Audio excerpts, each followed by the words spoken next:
One of them is scoping us out. The other guys are waiting to see what he says. You hear that? Yeah. Oh, that's the warning. It's all right. We mean you no harm. We're just here to look at you. I have a feeling the next animals we're going to encounter are going to be a little bigger than these prairie dogs. Oh.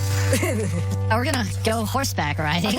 I've never done this in my life. I think I rode a pony when I was like 7, so I'm not exactly what we'd call experienced at this. Cowboys riding today? Oh, yeah. Yeah, we're going to try. All right. John Henry Meekum of Canyon Trail Rides will suit us up. It's got a string on it so that don't blow away. Okay. I can't wear this one? No, you're going to have to wear this one too. All right. Cinch it up nice and tight? Oh, yeah. Leave just enough so you can breathe. Okay? All right. So, I think the guys kind of know who's more prepared for this because they gave me a horse. And Colton got a mule, which isn't a horse. Whew, that says absolutely nothing about being prepared. Keystone's gonna be my buddy for the day. I hope he knows what he's doing, because I certainly don't. I think he's trying to figure out if he's the boss or you're the boss. He's not going anywhere. A little harder. Give it some muscle. Come on. You gotta show him who's boss. I'm trying, man. Oh my gosh. You're moving. How about that? Things will get really interesting once we actually get out onto the canyon wall. Whew. Oh, okay. Hey, easy now. Trying to figure out how to steer. Whoa, Lucky Strike is just riding the shoulder, and it drops down like a long ways. Not feeling too good about it. Whoa. Get over. We're exploring Bryce Canyon National Park in Utah, seeing it in a whole new way. Whew. These horses are kind of tricky business.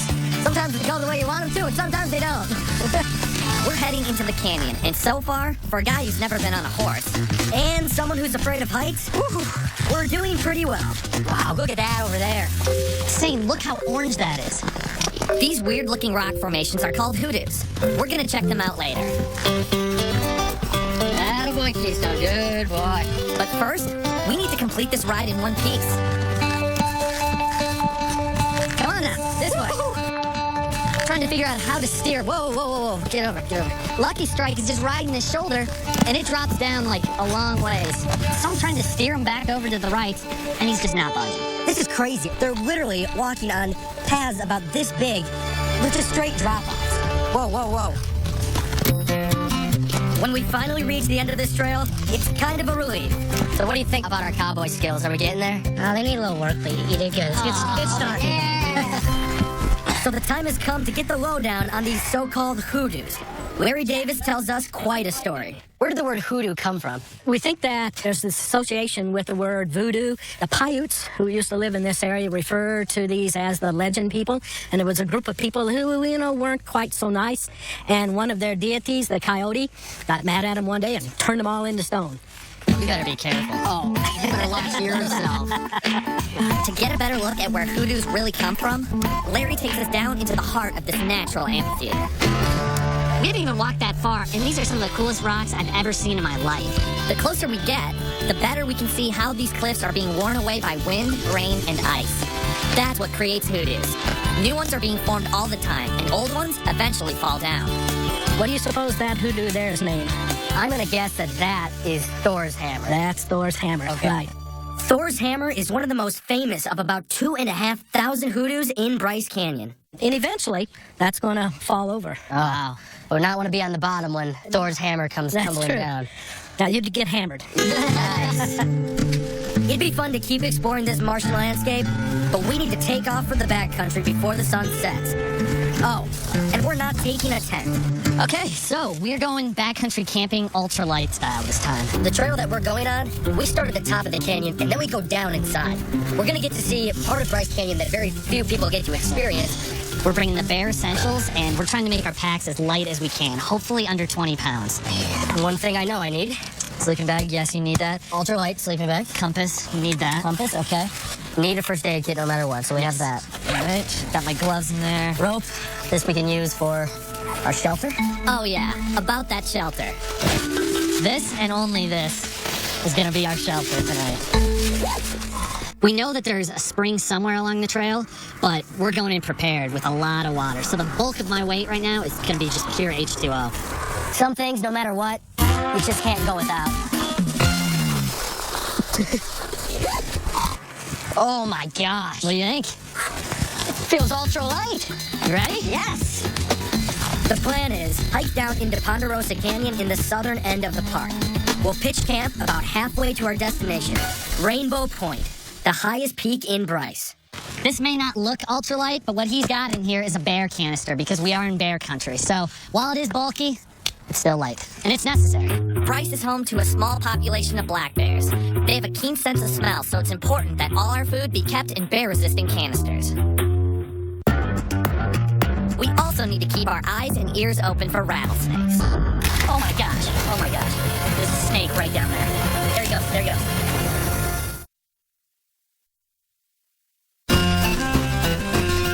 We're hiking down Bryce Canyon National Park in Utah.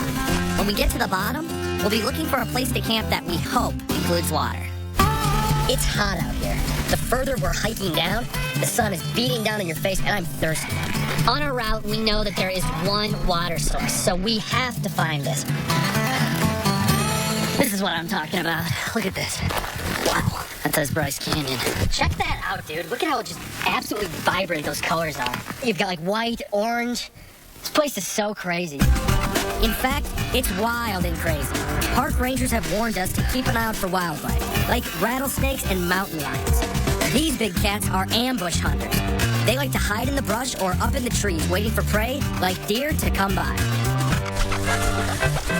This is crazy. One minute we're up in the hoodoos on the side of the cliffs, and now we're down in the forest. Utah, man. That diversity.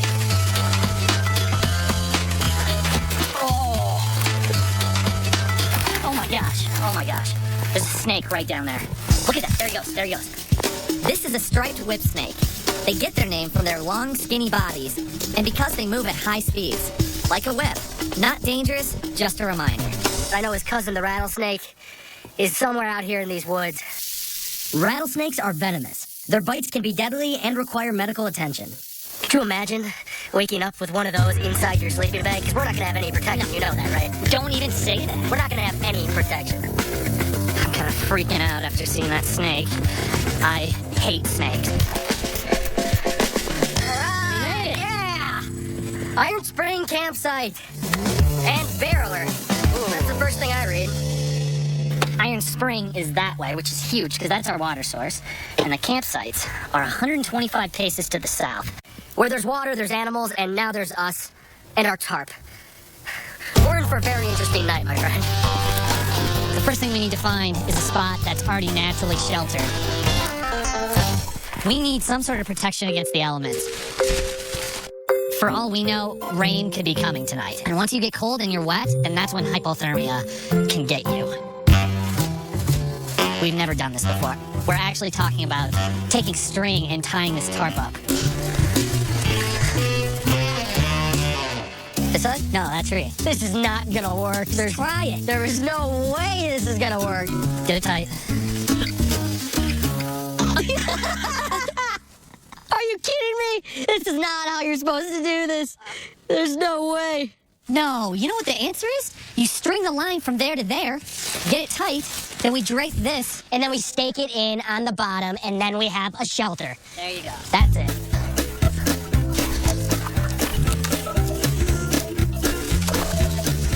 I guess there's really only one way to really know if this is gonna work. Oh, yeah.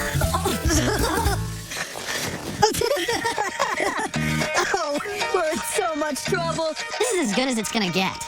But now, we gotta find this water, because we gotta cook dinner. What is this? No way, this can't be the... Is this the spring? Dude, I hear running water, so this has to be. You might hear running water. I see a bunch of mud. Yeah, look, right there. See the trickle? This is it. You're pumping. So we put our filter into what looks like a mud pit. And we start to draw the water out. Well, this is a new one. Mud water. Make sure that filter is on good and tight, because this water needs to be purified, I'll tell you that. Well, here goes nothing. Tastes really good, actually. It's irony. It's like drinking from the garden hose. We need to cook with that. We'll drink it all. Now we have water for making our tasty, dehydrated dinners in a bag. Breakfast skillet, hash browns and scrambled eggs mixed with pork, sausage, peppers, and onions. Whoa, whoa, whoa. Breakfast for dinner? Yeah. That's what we call Brenner. You ever heard of it? Jack can eat the Brenner. I'll just go for the chicken soup. That hits the spot. And now, it's time for bed. What was that? Do you see anything out there? What? I could have sworn I saw a mouse up there. A mouse? Yeah, a mouse. It's like right out there. I hate to say it, man. There's absolutely nothing you can do about it, but put your head deep in your sleeping bag and hope for the best. What, you want to sleep with a mouse crawling on you? No, I don't want to sleep with a mouse crawling on me, but we've got no way of blocking him out. Good night. All right, that's it for me. Good night, Joe. You've got a rattlesnake kid, don't you? No.